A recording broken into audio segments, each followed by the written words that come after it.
अटक के सतार चौक में मौजूद ये जो सामने आप लंबी लंबी लाइनें देख रहे हैं, तो ये मेरे इस वतन का नोहा है।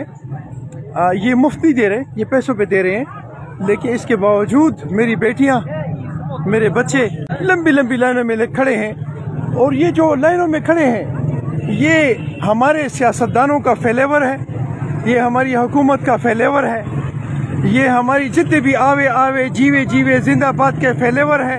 हम समझते हैं कि हम जिंदा कौम है, मैं समझता हूँ हम मुर्दा कौम है। इन तमाम चीजों के बावजूद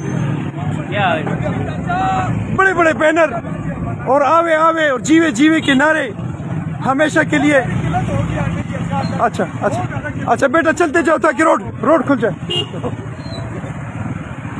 सवाल ये है, मेरे इस मुल्क का नोहा ये है कि आखिर इस आटे के लिए मेरे बच्चे कब तक इस तरह कतारों में खड़े रहेंगे। लेकिन खड़े तो रहेंगे आटे के लिए हम, लेकिन इनकिलाब लाने के लिए, इस मुल्क को बदलने के लिए, इस हुकूमतों को बदलने के लिए, इस सिस्टम को चेंज करने के लिए हम कभी भी नहीं निकलेंगे।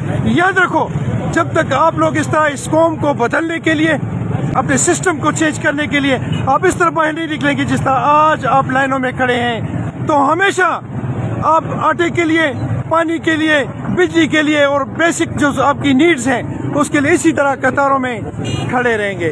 पाकिस्तान जिंदाबाद। अस्सलाम वालेकुम रहमतुल्लाह।